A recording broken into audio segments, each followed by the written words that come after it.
Hi guys, welcome to my channel is Tina. So आज की जो रीडिंग है उसका टॉपिक ये है कि हु विल यू मैरी और आपकी शादी कब होगी और आपकी जो लाइफ होगी आफ्टर मैरिज वो कैसी रहने वाली है। आज की इस रीडिंग में हम इस बारे में बात करेंगे। सो यहाँ पर अगर कुछ रेमेडीज़ मुझे दिखाई देती है कार्ड्स में अकॉर्डिंगली तो मैं वो भी बताने वाली हूँ, और टाइमिंग क्या रहेगी आपकी शादी की मैं उस बारे में भी बात करूँगी आज की इस रीडिंग में। सो हमारे पास यहाँ पर दो पाइल्स हैं। ये है पाइल नंबर 1 और ये है पाइल नंबर 2। पाइल नंबर 1 है जो उसके ऊपर जो ऑप्शंस हैं ये आपकी बर्थ डेट हो सकती है, या फिर अगर आप किसी और के लिए रीडिंग देखना चाहते हैं तो आप उसके अकॉर्डिंग भी चूज़ कर सकते हैं। तो नंबर्स मैं बोल देती हूँ, वो है 1 2 3 4 9 10 11 12 17 18 19 20 25 26 27 28। तो जिस भी तारीख को आपका बर्थडे है आप अकॉर्डिंगली चूज़ कर सकते हैं पाइल को। यहाँ पर फाइल नंबर जो 2 है हमारी, उसके ऊपर ऑप्शन है 5 6 7 8 13 14 15 16 21 22 23 24 29 30 31। So these are the options for file number 2। I hope यहाँ पर आपको क्लियर होगा। और अभी हम कर लेते हैं आज की पॉजिटिव एफर्मेशन। आंखें बंद करके हम बोलेंगे, I am open to receive all the abundance that universe has to give me. I am open to receive all the abundance that universe has to give me. I'm open to receive all the abundance that universe has to give me. Thank you, universe. I'm beautiful. I'm glowing. I'm beautiful. I'm glowing. I'm beautiful. I'm glowing. I'm super rich. I'm super healthy. Thank you, universe. अभी मैं start कर रही हूँ with pile number 1, और जिन लोगों ने pile number 2 को choose करना है आप जाके कमेंट सेक्शन में अपनी पाइल को सिलेक्ट कर सकते हैं। Good luck. Hello guys, welcome to file number 1। जिन्होंने भी पाइल नंबर 1 को चूज़ किया था उनके बारे में बात करते हैं आज की इस रीडिंग के लिए। यहाँ पर अगर हम शुरुआत से शुरू करें तो ऐसा लगता है कि जो लोग ये रीडिंग देख रहे हैं वो शादी को लेकर काफ़ी ज़्यादा निराशा महसूस कर रहे हो। और ये आपका पास्ट भी हो सकता है, अभी प्रेजेंट भी हो सकता है। ये ऐसा दिख रहा है जैसे तो ना कहीं आप में नेगेटिविटी बहुत बढ़ गई है, या आपको बहुत ऐसे पछतावा है कि कहीं आपने कुछ अच्छे रिश्ते जाने दिए, या फिर जो रिश्ते जो चले गए हैं शायद आपको लगता है उनसे बेहतर रिश्ते मिलेंगे नहीं। चीज़ें आपके लिए जो सामने है प्रेजेंट में आपके पास उससे आप खुश नहीं हो। जो प्रेजेंट सिचुएशन है उससे यू आर नॉट हैप्पी, वो चीज़ दिखाई दे रही है। तो हो सकता है कि किसी का ब्रेकअप हो गया हो, क्योंकि वो चीज़ दिखाई दे रही है। और ये भी हो सकता है कि या तो आपकी शादी की बात हो रही हो, या सगाई टूट गई हो, या फिर आपको रिश्ते ही नहीं अच्छे मिल रहे हैं जिससे आप शादी कर सको। तो वो वाली सिचुएशन यहाँ पर मुझे दिखाई दे रही है।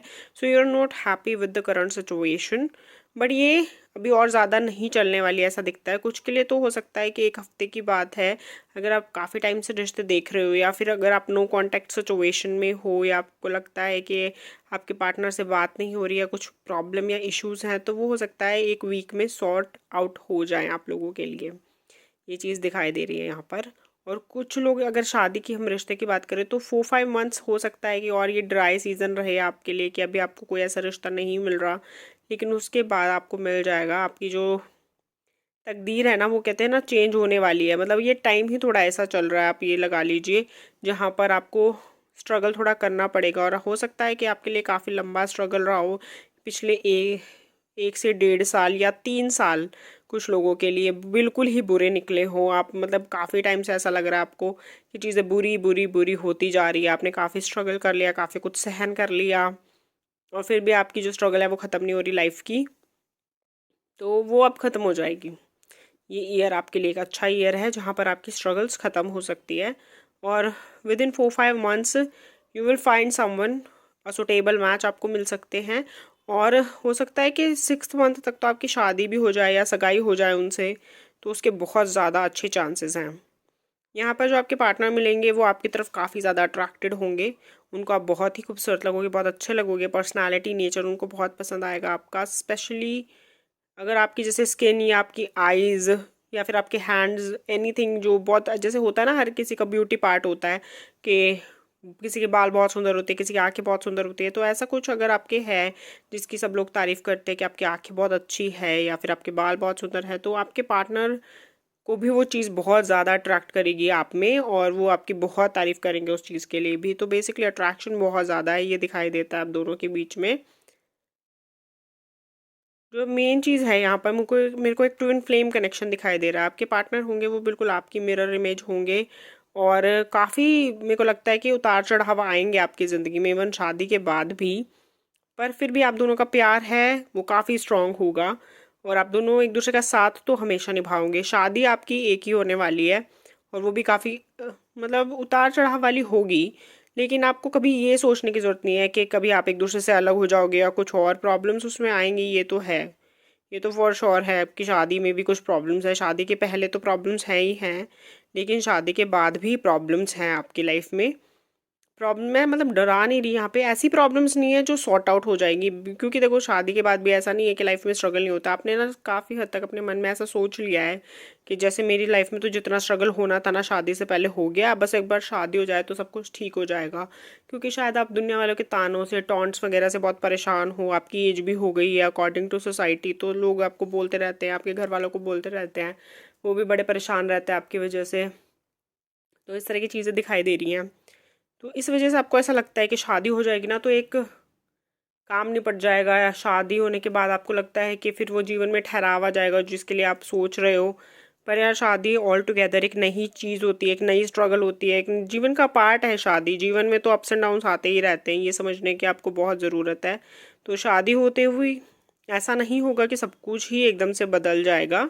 हाँ, लोगों के ताने बंद हो जाएंगे उस चीज़ को लेकर, लेकिन नए सवाल भी तो उठ जाते हैं शादी के बाद कि बच्चा कब कर रहे हो, इतनी देर से शादी हुई है, जल्दी प्लान कर लो, घर गृहस्थी कैसे संभाल रहे हो, सास के साथ कितनी बन रही है, ननद कैसी है, फलाना ढिकाड़ा, बहुत सारी चीज़ होती है यार। तो अगर दुनिया वालों की सोच के ही परेशान हो रहे हो तो मत हो, क्योंकि दुनिया हमेशा बोलती है चाहे आप किसी भी सिचुएशन में हो। तो यहाँ पर शादी का शुरुआत वो बहुत अच्छी दिख रही है। जो शुरुआत है शादी के बाद की वो बहुत ही खूबसूरत दिख रही है, वो बहुत अच्छी दिख रही है कि सब कुछ बहुत अच्छा है। बातें वगैरह बहुत अच्छी हो रही है आप दोनों के बीच में। शादी का दिन भी बहुत अच्छा है, इवन आपके पार्टनर भी बहुत अच्छे हैं, नेचर वाइज भी बहुत अच्छे हैं, काफ़ी सपोर्टिंग है, अपने काम में भी बहुत अच्छे हैं, पैसा भी अच्छा कमा रहे हैं, आपको इवन देंगे भी। जैसे होती है ना कि अपने पार्टनर को अपना समझ के उनके लिए उनको पैम्पर करना, उनको खर्चा देना, उनके लिए गिफ्ट्स लेना, उनके लिए जैसे चीज़ें खरीदना, तो एक आपको फैमिली मेम्बर समझने लग जाएंगे शुरू में ही। ऐसा नहीं है कि आपको वहाँ पे एडजस्ट होने में दिक्कत आ रही है, लेकिन उसके बाद भी ना ऐसा लगता है कि कुछ स्ट्रगल्स है, जैसे शादी के बाद की रिस्पॉन्सिबिलिटीज़। और एक आपने कहीं ना कहीं माइंडसेट बना भी रखा है कि शादी होते ही सब कुछ अच्छा हो जाएगा, सब कुछ परफेक्ट हो जाएगा ज़िंदगी एकदम से। तो ऐसा नहीं है। देखो शादी के बाद हस्बैंड वाइफ में लड़ाइयाँ भी होती हैं बातों पर, प्रॉब्लम्स भी होती है। हो सकता है कि आपको कंसीव करने में प्रॉब्लम आए, क्योंकि ये चीज़ मुझे बार बार दिखाई दे रही है, तो इसलिए मैंने सोचा कि मुझे बोल देनी चाहिए। वो ये एक बहुत बड़ा रीज़न हो सकता है आपके शादी के बाद दुखी होने का। ऐसा नहीं है कि इसमें आपके पार्टनर आपका साथ नहीं देंगे, वो आपका डेफिनेटली साथ देंगे, इवन लॉज भी साथ देंगे, हर कोई आपको सपोर्ट करेगा। लेकिन कहीं ना कहीं आपको अकेलापन फील होगा उस चीज़ में, क्योंकि एज अ मदर, खास करके लड़कियों के लिए, इवन एज अ फादर भी, क्योंकि वो मदर या फादर तो वही इंसान बन रहा है ना, तो उसको वो एहसास होता है वो चीज़ को खोने का। तो हो सकता है कि मिसकैरेज हो जाए, और शायद एक से ज़्यादा बार मिसकैरेज हो, तो ये चीज़ आपको बहुत ज़्यादा हर्ट या हॉन्ट करने वाली है, और आपको काफ़ी दुख पहुंचेगा इस चीज़ से। और यही अप्स एंड डाउन्स की मैं बात कर रही हूँ। हालांकि उसके बाद आपको बेबी हो जाएगा, ऐसा नहीं है कि नहीं होगा बाद में, या ऐसा भी नहीं है इसकी शादी, इसकी वजह से आपकी शादी टूट जाएगी, ऐसा भी कुछ नहीं है। बहुत सपोर्टिव हस्बैंड है या बहुत सपोर्टिव आपकी वाइफ है, तो आप लोग इस प्रॉब्लम से भी बाहर आ जाओगे। लेकिन स्टिल ये एक बहुत बड़ा शॉक होगा आप लोगों के लिए, और इस चीज़ का दुख आपको बहुत ज़्यादा होगा। तो उस बार मैं बोलना चाह रही थी। तो यही एक जो इशू है जो मुझे तो काफ़ी ज़्यादा दिखाई दिया है। उसके अलावा जो आपके पार्टनर है काफ़ी अच्छे नेचर के हैं दोनों का ही। देखो जैसा आपका नेचर है ना वैसे ही आपके पार्टनर का है। अगर आप गुस्सा करते हो तो वो भी गुस्सा करते हैं, अगर आप शांत हो तो वो भी शांत हैं। तो नेचर के बारे में मुझे ज़्यादा बोलने की ज़रूरत भी नहीं है। आप जैसे हो आपके पार्टनर भी बिल्कुल वैसे ही हैं, और इवन शादी के बाद भी आप जैसा उनके सामने बिहेव करोगे वो आपको वैसा ही बिहेव करवाने वाले हैं आपके सामने। क्योंकि होता है ना, कई लोग होते हैं जैसे वो बोलते हैं ना कि जैसे आप बिहेव कर रहे हो हम भी तो वैसे ही कर रहे हैं, तो आपको दिक्कत क्या हो रही है। तो वो बिल्कुल उनका वही टोन है, वही उनका तरीका है बिहेव करने का। तो आप उनके साथ जितना प्यार से रहोगे वो भी आपके साथ उतना ही प्यार से रहेंगे। बाकी आप दोनों की कोई ऐसे लड़ाई झगड़े तो काफ़ी ज़्यादा नहीं दिखाई दे रहे। बस जो एक मेन इशू मुझे दिखाई दिया था वो तो था, और उसकी वजह से आपको काफ़ी हेल्थ इश्यूज भी फील होंगे और आप डिप्रेस्ड भी फील करोगे। और हो सकता है जैसे मैंने बोला कि एक से ज़्यादा बार ये हो, तो इसकी वजह से आपको काफ़ी इनसिक्योरिटी, काफ़ी सैड और डिप्रेसिंग फील होगा। इस टाइम पे आप जितना ज़्यादा मतलब अपने आप को शांत रखने की कोशिश करेंगे, अपने मन को शांत रखने की कोशिश करेंगे, वही आपके लिए बेहतर होगा। सो आपके पार्टनर भी काफ़ी सपोर्टिव होंगे, उसके अलावा सारी चीज़ अच्छी ही रहने वाली हैं। और इन लॉज भी आपके काफ़ी अच्छे होंगे, अच्छी बॉन्डिंग रहेगी उनके साथ भी, कोई और इशू नहीं है। तो अगर वैसे आप सोचते हैं शादी के बाद सब चीज़ें सही हो जाएंगी, तो हाँ वैसे सब कुछ अच्छा रहेगा, बॉन्डिंग अच्छी रहेगी, समाज वालों के ताने तो कम हो ही जाएंगे। लेकिन हाँ देखो, वो तो जो भी रकम उनको दिखते हैं ना दुनिया के अकॉर्डिंग, वो तो कुरेदते रहते हैं। तो अगर आप बाहर वालों की ज़्यादा सुन के परेशान हो, या फिर आपको लगता है कि आपके घर वालों को आपकी वजह से सुनना पड़ता है, तो उन चीज़ों को जितना भी इग्नोर करोगे ना उतना ही आपके लिए बेटर रहेगा। यहाँ पे मैंने जो बोल रही थी कि डिप्रेस आपको फील होगा या आपको बहुत लो फील होगा, अकेलापन फील होगा, तो उसके लिए आपको ना आप रेमेडीज़ कर सकते हो। वो है कि आप पूजा पाठ में अपना ध्यान लगाओ, आप ना रामायण पढ़ सकते हो इसके लिए। तो कुछ भी ऐसे रामायण पढ़ ली, तो जैसे बुक्स आती हैं, बाकायदा आपको बुक पढ़नी है, जैसे भगवत गीता या रामायण, दोनों में से कुछ भी पढ़ लो या दोनों चीज़ें पढ़ सकते हो। और एक बार उसको शुरू करके, ऐसा नहीं है कि उसको एक बार में कंप्लीट करना होता है, आप रोज़ एक टाइम बना लेना। आप इसको अभी से भी शुरू कर सकते हो, अगर चाहे अभी आपकी शादी हुई हो, नहीं हुई हो, कोई प्रॉब्लम हो या ना नहीं हुई हो। आप उसको रोज़ सुबह का टाइम बना लो, शाम का टाइम बना लो, रात का टाइम बना लो, आप जिस टाइम भी फ्री होते हो उस टाइम उसको पढ़ सकते हो। बस पढ़ो, 1 घंटा पढ़ो, आधा घंटा पढ़ो, और फिर उसके बाद सो, या उसके बाद अपने और काम करो। मतलब ये इसको एक रूटीन बना लोगे ना, तो ये जो प्रॉब्लम्स है ना आपकी लाइफ में, इसका दर्द बहुत कम हो जाएगा। और हो सकता है कि अगर आप जैसे अभी से शुरू कर देते हो, तो जो ये मिसकैरेजेस की या शादी में जो डिले हो रहा है, इस तरह की कोई प्रॉब्लम्स जो आपकी लाइफ में आने वाली है, हो सकता है कि वो इतनी ज़्यादा ना आए। मतलब जितना उसका प्रभाव होगा ना आपके ऊपर, उससे कम पड़ेगा, ये कह सकते हैं। मतलब शादी में डिले तो देखो ऑलरेडी ही हो चुका होगा बहुत सारे लोगों के लिए, तो मुझे ये दिख रहा है, लेकिन आगे और डिले नहीं होगा। उसी तरीके से जैसे बच्चा कंसीव करने में प्रॉब्लम होगी, पर ज़रूरी नहीं है मिस कैरेज हो, तो वो प्रॉब्लम्स कम हो सकती है। तो इसके लिए मैंने आपको ये रेमेडी बताई है, बहुत ही स्ट्रॉन्ग भी रहेगी, आप इसको ज़रूर करना। अगर कोई भी तरह की प्रॉब्लम अगर आप अपनी लाइफ में फेस कर रहे हो, तो और इसके लिए ज़रूरी नहीं है कि आप किताब ही पढ़े, आप गूगल से भी पढ़ सकते हो निकाल के। पर अगर किताब रहेगी तो बहुत अच्छा रहेगा। और थोड़ा तो इतना तो कर ही सकते हैं हम लोग अपनी ना जीवन की इतनी बड़ी बड़ी प्रॉब्लम्स को सॉल्व करने के लिए, इतना तो कर ही सकते हैं। So this is your reading, I hope आपको अच्छी लगी होगी, रियल लगी होगी, रेजोनेट करी होगी, तो कमेंट सेक्शन में मुझे ज़रूर बताना। And thank you so much for watching, like share subscribe जरूर करना। Thank you, bye. Hello guys, welcome to pan number 2। सो जिन लोगों ने भी पैन नंबर 2 को चूज़ किया है, बात कर लेते हैं कि हु विल यू मैरी, और किस तरह की आपकी शादी रहेगी और कब तक हो जाएगी। सो यहाँ पर ऐसा लगता है कि you're very insecure right now. May be आपकी लाइफ में कोई है और आपको उनकी से कमिटमेंट नहीं मिल रही है, या फिर घर वाले मान नहीं रहे हैं आपकी शादी के लिए। सो जो लोग लव मैरिज करना चाहते हैं उनके लिए ये बहुत बड़ी समस्या यहाँ पर दिखाई दे रही है।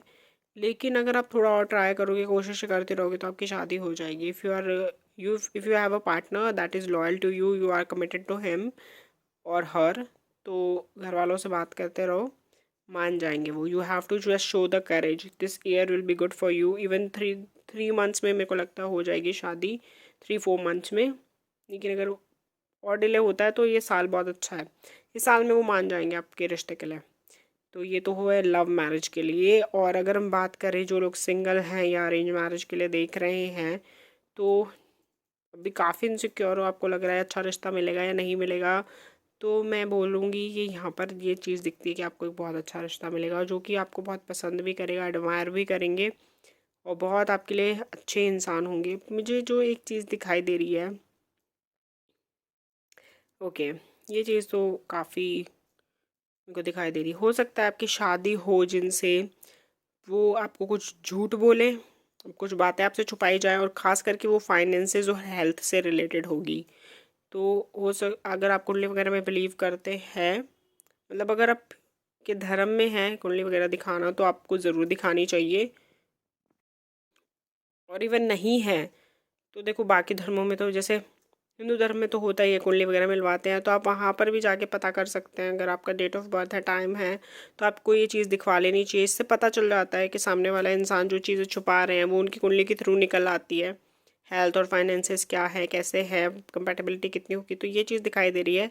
इसकी वजह से हो सकता है या तो आपकी सगाई टूट जाए या शादी में प्रॉब्लम आ जाए। लेकिन अगर शादी हो जाती है तो फिर नहीं दिखता कि यहाँ पर आपकी शादी उनसे टूटेगी। तो ये धोखा फिर या ये झूठ आपको सहन करना ही पड़ेगा। हाँ, यहाँ पर ये है कि आपके पार्टनर आपको पसंद होंगे और आपको पसंद करते भी होंगे, लेकिन झूठ तो झूठ होता है। और ये एक छोटा मोटा झूठ नहीं होने वाला। हो सकता है उनका कोई पास्ट में अफेयर हो, या फिर उनका शादी के बाद भी ये हो सकता है कुछ लोगों के लिए कि वो आपसे झूठ बोल के किसी और से बातें बातें करते हो, या तो अपनी एक्स से या फिर किसी और से। बातों तक का तो है कि कहीं ना कहीं वो आपसे झूठ बोलेंगे पैसों को लेकर और बातों को लेकर। और हेल्थ इश्यूज़ भी दिखते हैं। हेल्थ इश्यूज़ बहुत ज़्यादा मेजर नहीं होंगे, लेकिन हाँ कुछ ना कुछ हेल्थ इशू भी हो सकता है। तो ये एक बहुत ही बड़ी बात है। तो मैं आपको ज़रूर बोलूँगी कि आप कुंडली को मैच कराए बिना शादी मत करो। और अगर करते हो तो ये सोच के मत करो कि भाई शादी करना ज़रूरी है, या ये तो बहुत अच्छा रिश्ता मिल गया है, इससे अच्छा तो मिलेगा ही नहीं।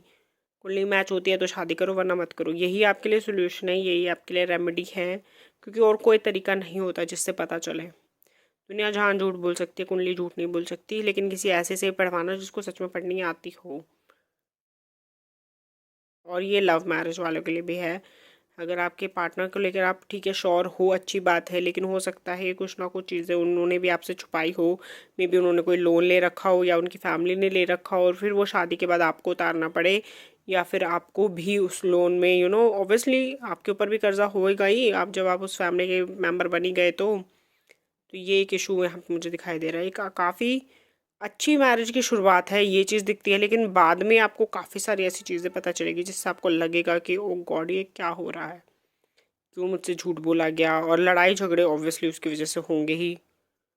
ये चीज़ दिखाई देती है बाहर से। तो जो आपकी शादी है या फिर आपके जो पार्टनर है वो इस तरह के दिखाई देते हैं कि बहुत रिच हैं, बहुत पैसे वाले हैं, बहुत ज़्यादा शो ऑफ भी है, उनकी लाइफ में पार्टीज़ है, पैसा है, ख़ानदानी है, बहुत कुछ है, सब कुछ है, मतलब everything is perfect from the picture. But अंदर से आपको बाद में पता चलेगा कि जितना दिखा रहे हैं उतने पैसे नहीं हैं। और या फिर लड़कियों का चक्कर भी रहता है, या इवन लड़कों का भी, डिपेंडिंग कि आपकी शादी किससे हो रही है, आपका जेंडर क्या है, उससे डिपेंड करता नहीं है। तो हो सकता है किसी लड़की वड़की थर्ड पार्टी का चक्कर भी हो, उनकी लाइफ में कोई और हो, और घर वाले ज़बरदस्ती करके आपसे शादी करा दें। हालांकि वो आपके साथ निभाएंगे और आप भी उनको नहीं छोड़ पाओगे, ये चीज़ दिखती है। लेकिन ये फिर भी बहुत ही बड़ा इशू है, काफ़ी बेहद सेंसिटिव चीज़ है। तो आपको कुंडली मिलवा के ही शादी करनी है। अगर आप कुंडली मिलवा के शादी करते हो तो आपको ये चीज़ें पहले ही पता चल जाएंगी, तो आप इन चीज़ों को अवॉइड कर सकते हो। लेकिन आप अगर वो मिलवा के नहीं करोगे तो फिर आपको क्या पता चलेगा। तो काफ़ी चांसेस है कि आपके साथ इस तरह का धोखा हो सकता है। डिवोर्स वगैरह तो मुझे दिखाई नहीं देता, सेपरेशन हो सकता है कि हो सकता है आप इस इंसान को फिर छोड़ दो कुछ सालों के लिए। एक्चुअली कुछ सालों के लिए दिखता है कि हो सकता है 1-2 साल अलग रहो, लड़ाई झगड़े हो बहुत ज़्यादा, फिर वो बोले कि बदल जाएंगे, या फिर उन्होंने जो लोन वगैरह ले रखा है वो इतने उतर जाए, तो उसके बाद आप आ जाओ। हालांकि आपके पार्टनर आपको पसंद करते होंगे, पर देखो कोई भी अगर आपको कितना भी पसंद करता हो, लेकिन अगर उसका किसी और के साथ चक्कर चल रहा हो तो ये चीज़ देखो किसी को भी बर्दाश्त नहीं होगी। तो बेशक वो आपको कितना पसंद करते हो, लेकिन अगर आपके साथ लॉयल नहीं है, आपके साथ ऑनेस्ट नहीं हो, तो आप इसका क्या करोगे। इसका दुख ही हो सकता है, मुझे नहीं लगता इसका कोई और तरीका है इस चीज़ को डाइजेस्ट करने का। दुख के अलावा दुख तकलीफ ही इसका एक रिज़ल्ट हो सकता है इस सिचुएशन का। तो और ऐसा नहीं है उसके बाद वो आपको छोड़ेंगे, छोड़ेंगे भी नहीं उनको वो। हालांकि देखो आपके लिए वो दूसरे लोगों, दूसरी लड़कियों को, या जो भी उनकी लाइफ में दूसरे लोग होंगे उनको छोड़ देंगे। लेकिन एक बार जैसे हुआ, धोखा दे दिया, तो इनसिक्योरिटी बन जाती है, तो फिर वो इशू हो जाएगा आपके साथ। तो यहाँ पर मैं आपको यही बोलूँगी कि आपको अपना शादी से पहले पूरा अच्छे से जांच पड़ताल करानी है, पूरा पता लगवाना है, फिर तो ये चीज़ टल सकती है। Otherwise it's very prominent in your destiny कि ऐसा कुछ होगा आपके साथ। मे भी हो सकता है कि बॉयफ्रेंड तक हो के बात चली जाए कि बॉयफ्रेंड हो आपका इस तरीके का और आपको पहले ही पता चल जाए शादी से, तो फिर आप तो शादी ही नहीं करो। तो प्यार में भी अंधे होकर ऐसा स्टेप नहीं लेना है। बहुत बार होता है ना, लव मैरिज के टाइम पे लोग कुंडली नहीं मिलवाते, उनको लगता है शादी तो करनी है तो कुंडली का मिलवाना। पर ये एक बाद में बहुत बड़ी प्रॉब्लम बन जाती है, क्योंकि बाद में आपको झेलना तो सब कुछ पड़ेगा ही ना। ऐसा थोड़ी ना है शादी हो गई, लव मैरिज हो गई तो सब कुछ ईजी हो जाएगा। और मैंने बहुत ऐसे कपल्स देखे हैं, शादी मतलब लव मैरिज में चलो ठीक है, पैसा भी बहुत है, सब कुछ बहुत है, लेकिन कुत्ते बिल्लियों की तरह लड़ते हैं, बहुत ज़्यादा लड़ाई होती है। हर एक को लगता है कि भाई लड़ाई तो अरेंज मैरिज में भी होती है, उनमें तो बल्कि प्यार भी नहीं होता है, तो होती ही होगी। लेकिन ऐसा कुछ नहीं है। अगर मैरिज, हर मैरिज की भी एक मर्यादा होनी चाहिए कि आप लोग एक दूसरे से कितना लड़ाई कर रहे हो। ऐसा तो नहीं है ना कि बिल्कुल एक दूसरे का सर फोड़ दो या गाली गलौच ही करते रहो, तो वो चीज़ें भी जस्टिफाइड नहीं होती। तो अगर उस लेवल पे आपका रिश्ता है या उतनी लेवल पे आपकी लड़ाई होती है या बातें छुपाई जाती है एक दूसरे से, या पहले उनकी लाइफ में कोई और रह चुकी है जिसके बारे में आपको पता चल गया हो, लेकिन वो झूठ वूठ बोल के आपको मना लिया हो दोबारा, तो मुझे नहीं लगता कि इस तरह के रिश्ते में आपको जाना चाहिए। क्योंकि शादी के बाद भी वो ऐसा कर सकते हैं, नो डाउट। एक दो तीन बार तो करेंगे ही करेंगे, फिर जब वो एक हो जाता ना कि बच्चे हो गए, फिर घर वाले भी गाली बकने लग जाते हैं कि सुधर जा सुधर जा, फिर वो बदल जाए तो बात अलग है। अदरवाइज वो ऐसा करेंगे। अगर इस चीज़ के ऊपर आप ध्यान दोगे ना, और एक सही रिश्ते की तरफ जाओगे जहाँ पर आपने क्लियर कर लिया है, देख लिया है पहले कुंडली मिलवा के कि इस तरह के कोई इश्यूज़ नहीं है, कोई धोखाधड़ी नहीं होगी उनकी तरफ से, देन फिर बहुत अच्छी चीज़ें हैं। क्योंकि ये तो है ही कि आपका डिवोर्स वगैरह कुछ नहीं हो रहा, और ये भी है कि आपके पार्टनर के पास पैसा भी होगा, सेटल भी आप हो जाओगे, और इवन दोनों की अच्छी बॉन्डिंग भी रहेगी, साथ में भी खुश रहोगे। तो ये सारी चीज़ें तो हैं आपकी लाइफ में। लेकिन ये एक बैड एक्सपीरियंस आपको मिल सकता है अगर आप सतर्क नहीं रहे तो। क्योंकि हो सकता है कि जो रिश्ता विश्ता बताए वो नहीं चाहते हों कि आपके साथ कुछ अच्छा हो, या फिर कोई ऐसे कई बार होता है ना, रिश्ते बताने वाले सोचते हैं क्या ठीक है ना, इतना तो होता ही है, पैसा वैसा है, सब कुछ है, लड़की की शादी हो जाएगी इस बहाने।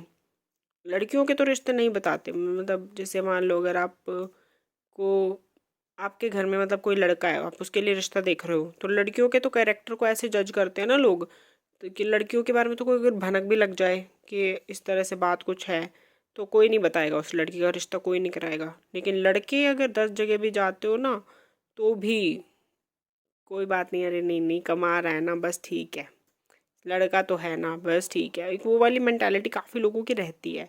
तो उस मेंटालिटी के चलते आप अपनी लाइफ मत ख़राब करो। वो चीज़ पूरा आपको देख परख के शादी करनी है, और ये चीज़ अपने फैमिली को भी बोल दो सीधा। अगर जैसे आपके घर वाले नहीं कुंडली वगैरह दिखवा रहे हो, या सोच रहे हो कि नहीं जैसा मिल जाए वैसा सही है, तो वो चीज़ नहीं, या पैसा देख के किसी का शो ऑफ देख के नहीं शादी करनी है। किसी का मन, किसी के बारे में अच्छे से जान के समझ के फिर शादी करनी है। वो चीज़ यहाँ पे ज़रूरी है। अदरवाइज़ आपकी लाइफ में काफ़ी आपको स्ट्रगल्स देखनी पड़ेंगी, और वो आपके लिए काफ़ी प्रॉब्लमेटिक हो जाएगी चीज़ें। बाकी सब कुछ बहुत अच्छा है। अगर आप इस चीज़ से मतलब इस चीज़ का सोल्यूशन कर लोगे तो फिर चीज़ें अच्छी हैं, फिर आपको कुछ इश्यूज़ नहीं होने वाले। क्योंकि फिर जो सारी चीज़ें हैं वो काफ़ी अच्छे से चलेगी, स्मूथली चलेगी। और यही एक बड़ी जो इश्यूज़ हैं, यही एक बड़ा इशू है जो मुझे यहाँ पे दिखाई दे रहा है। क्योंकि वैसे तो आपकी जो शादी होएगी उसमें साफ दिखता है कि आपके पार्टनर आपकी तरफ काफ़ी अट्रैक्टेड है, आपको काफ़ी पसंद भी करते हुए हैं, आप इंडिपेंडेंट भी हो। अच्छा, एक चीज़ और मुझे दिखाई दी अभी, ये कि अगर शादी से पहले आप जॉब करते हो तो शादी के बाद छोड़नी नहीं है, या फिर अगर आप शादी से पहले जॉब नहीं करते हो लेकिन घर वाले आपके इन लॉज वगैरह कहेंगे शादी के बाद जॉब मत करो, तो ऐसा डिसीजन मत मानना। कई बार होता भी है ना, शादी के टाइम पे लोग बोल देते हैं कि जॉब तो नहीं हम करने देंगे, या फिर ये जॉब छोड़ दो बाद में कर लेना। तो वो चीज़ें मत मानना। कई बार होता है जैसे चेंज करनी पड़ती है अपनी प्लेस वगैरह, जैसे शिफ्ट होना पड़ जाता है, तो भी अगर आप जॉब छोड़ के क्यों जाते हो, पहले जॉब करते रहो, जब वहाँ पे चले जाओ, वहाँ पे नई जॉब मिल जाए तो वहाँ जो है तब छोड़ दो पुरानी जॉब, उस तरह से भी कर सकते हैं। बट खैर वहाँ जाके आप इस चीज़ के ऊपर रहो कि मेरे को जॉब करनी है। लड़ाई होती है तो होने दो, वो अगर कलेश करते तो करने दो, मान जाएंगे, लेकिन जॉब मत छोड़ो। अगर फाइनेंशियल इंडिपेंडेंट रहोगे तो लाइफ सही रहेगी, अदरवाइज़ आपको उस चीज़ के लिए भी स्ट्रगल देखना पड़ेगा बहुत ज़्यादा। तो ये चीज़ आपको ज़रूर देखनी है अपनी लाइफ में। अपने आप को कभी भी कम मत रखो। अपना हमेशा देखो कि आप अपनी लाइफ में जो कर रहे हो वो आपके लिए सही है नहीं। दूसरों के लिए मतलब आंख बंद करके दूसरों पे विश्वास मत करो अपनी लाइफ में। ये आपके लिए बहुत ज़रूरी है। आप क्योंकि बहुत नाइव हो, बहुत भोले हो, आप आसानी से लोगों पे ट्रस्ट कर लेते हो, लोग आपका फ़ायदा भी उठाते हैं इस चीज़ का। लेकिन फिर कोई आपसे प्यार से बोलता है तो आपको लगता है नहीं ये इंसान तो बहुत अच्छा है। तो वो चीज़ आपको, वो आदत अपनी बदलनी है। लोगों के शो ऑफ के पीछे मत भागो, लोगों के जो बाहरी उनका आवरण है उसके पीछे मत भागो। लोगों को सच में पहचानने की क्षमता रखो अपने अंदर, वो आपके लिए बहुत ज़रूरी है। So this is your reading. Like share subscribe जरूर करना, चैनल पे कमेंट ज़रूर करना, अपना फीडबैक ज़रूर देना। And thank you so much for watching. Bye.